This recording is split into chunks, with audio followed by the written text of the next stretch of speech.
If you need cheap codes or cheap games, head on over to g2a.com. I'll leave the links down below in the description. Remember to use dirty at checkout. What's happening, my beautiful people? My name is Mike and welcome back to another tutorial. I just played another game of 1v1 basketball. That's gonna come out in the next video. But any of you guys that want to challenge me, 12K FIFA points or even other prizes, if you can beat me in basketball, I'm enjoying meeting the subscribers. I love that interaction. Today we're gonna talk about how to defend corner kicks. I saw some comments regarding stopping corners in my video showcasing how to score corners. Cool. I have a different question than usual for all of you in the comments. I want to know, what do you want to do differently than 2017? Whether that's academic, job related, cosmetic, mentality. I feel like via the live stream and then via the YouTube comments, I'm able to get a good grasp of the people that support my channel, and we can kind of build that dialogue and go back and forth and have that relationship. If you're in the Discord server, then I even get to talk to you. Let's get into the clip analysis. FIFA is about having a plan, having structure, and then adding some flavor with the intangibles. But today we're gonna very much so focus on intangibles and effective methods to defend corners. I got 3 different ways that I like. Number 1, please defend the near post. Players love to whip it into the near post, lots of power. And what you're gonna do is you're gonna take that defensive player that's sitting on the near post and you're gonna switch to him and make sure you're active. You're on your feet, you're on your toes. When you see that oncoming attacking player trying to cut in front of you, no, you're gonna put your body between him. You're gonna challenge him. Otherwise, he scores that flick on header or the keeper parries it and it ends up being a rebound goal. Either way, you're not happy. And I do have one disclaimer. Sometimes you can't stop a corner kick. And most of these methods, they work great. But every once in a while, something suspect's gonna happen. There is luck involved in FIFA. As you see the second freeze frame, I'm now using the jockey command in order to help me lock on to the attacking player. That's why you see my player has his body turned. And I wanna showcase that. And if you don't use the jockey, it's where you're holding LT if you're on the Xbox or L2 if you're on the PlayStation.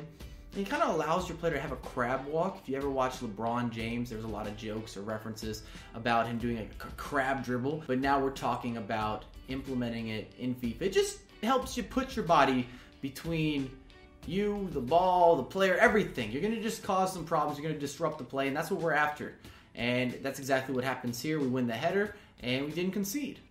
Next set of examples. When your opponent goes short. And I like to cover the line as my first instinct in this situation. And the quicker you switch to that early man, the guy that's closest to the ball, will allow you to either be more aggressive or even be a little more passive. But as you can see, I have an area on the pitch circled. I have a player circled. You don't want to allow your opponent to get that man the ball. It doesn't mean you're always going to be able to stop it, but ideally, you want to deny easy access to that player. Because once he gets it inside the box, if that guy on the near post is by the end line, that's a problem. If he's cut back to the middle, he might have more options, still a problem. You've got to do your best to cut it off or to get more players in the box, to double team, to make it harder for your opponent. And you see here another example. He didn't have the guy quite as close, but I'm overplaying the line because I want him to cut back.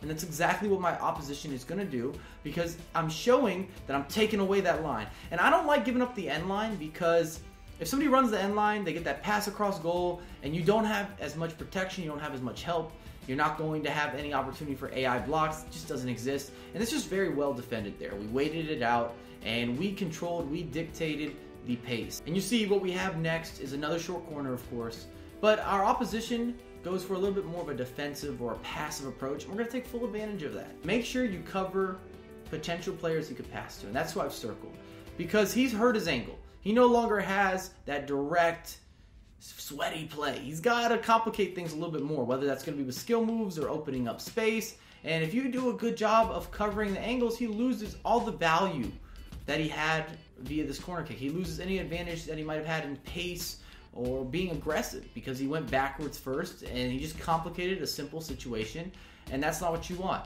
And the last method, so number 3, and I don't necessarily need to show you examples, but if your opponent doesn't go to the near post and he doesn't go short, that means he's going to whip it in. And what you, as a player, need to pay attention to, stick with me here. You get your big player, whoever that might be. You got a Fellaini, you got a Smalling, you got a Koulibaly. Grab that guy.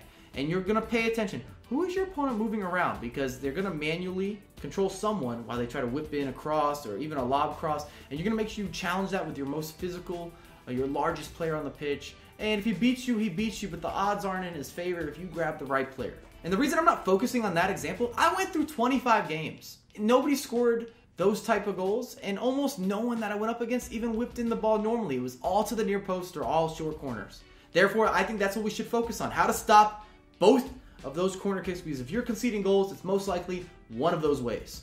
If you have questions, you already know. The comments are there for you. I appreciate everyone. If you're brand new, it is free to subscribe. Hope you're having an excellent holiday. We're coming into the new year. Talk to me. What's going on next year for you? But I have a lot more content coming for you ASAP.